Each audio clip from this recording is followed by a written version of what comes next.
Tonight, we're taking a closer look at a disease so many people don't want to talk about, but a growing number of Americans either have it or know someone close to them who does. We're talking about Alzheimer's.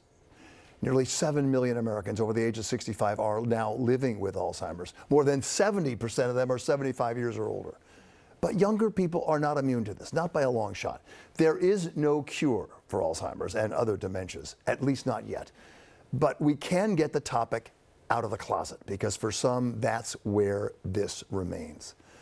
Tonight, the story of one New Yorker who has torn down the closet door when it comes to Alzheimer's. And last week, he wrote about it for the New York Times in that op-ed piece that you're looking at right now. Townsend Davis is his name, writing from the heart about his wife, Bridget, who at the age of 52 was diagnosed with Alzheimer's. 8 years later, she doesn't recognize him or their children for a long time so far. Townsend making some news with his writing, talking about his wife and their children and Townsend's beloved partner, Deborah, the new reality for a family. And we welcome Townsend Davis joining us right now.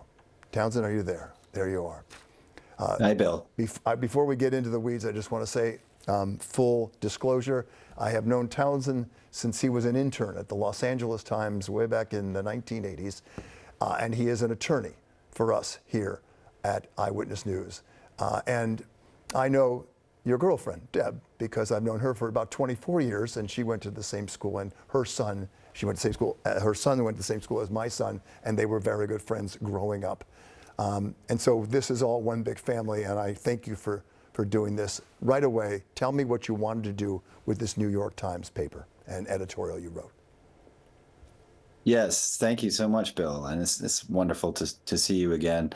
I wanted to raise awareness about what caregivers are facing every day, the isolation, the loneliness.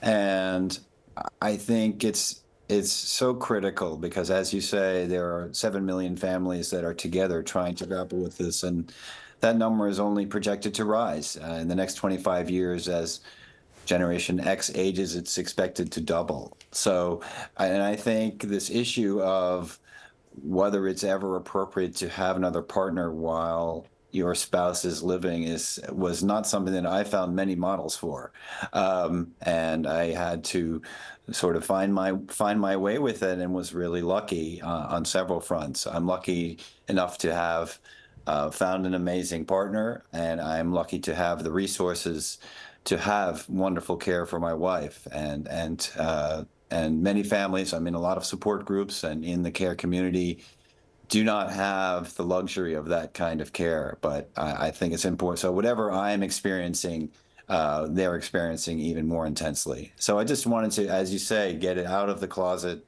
get some awareness of the needs of caregivers and what they're facing every day. And what's been the response, Townsend, to your op-ed piece?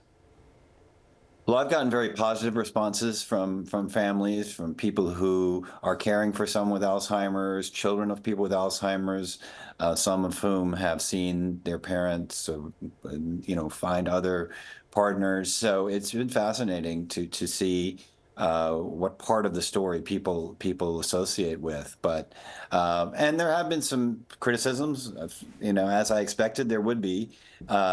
People thinking that I'm shortchanging my wife, I'm shortchanging my children, and what I would say to them is that I didn't take this on lightly.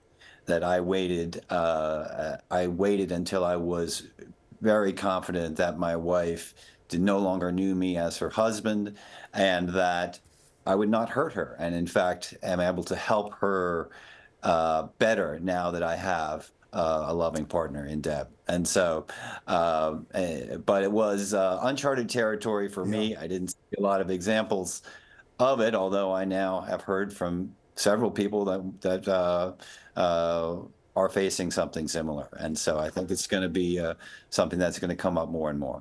Yeah, no, you're not the first person to do this. There are people who are doing it. Maybe one of the first people, a layperson, to go public with this in the New York Times. And I not for one nanosecond ever thought there was something, not right about this. And I know that, I think, maybe because I'll never forget the day when you told me that Bridget had been diagnosed, and what do you do? And we talked about that, and I worked within the Alzheimer's Association, now Caring Kind, and you're very involved with them as well, and you really you dive deep into this, I think, and you really did think about all this. I do have a couple of questions I think our viewers want to know about. How have your children reacted to all this? How has Deb done with this? I think from what I know, it's incredible what you guys are doing. Love is love is love.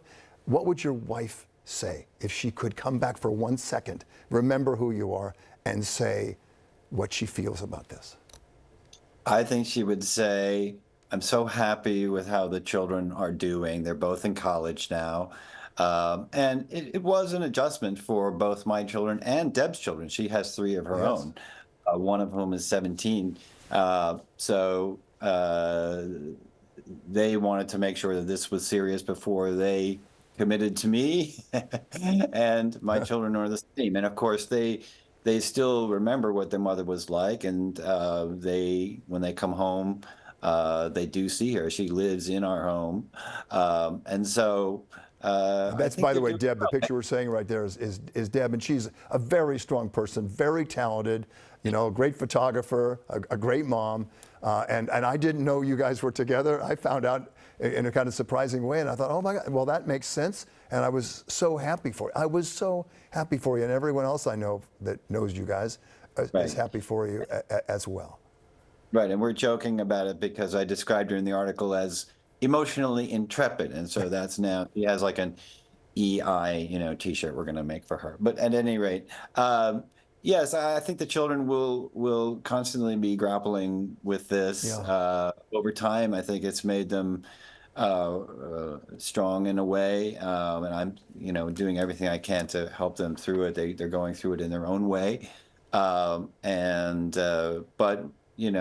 think this is not so different from when people have a divorce and there are a second family afterward, and the children have to come to that on their own terms. Except in this case, you're still living with your wife, and I think that's a beautiful thing. I mean, I think your devotion to her is hugely inspiring.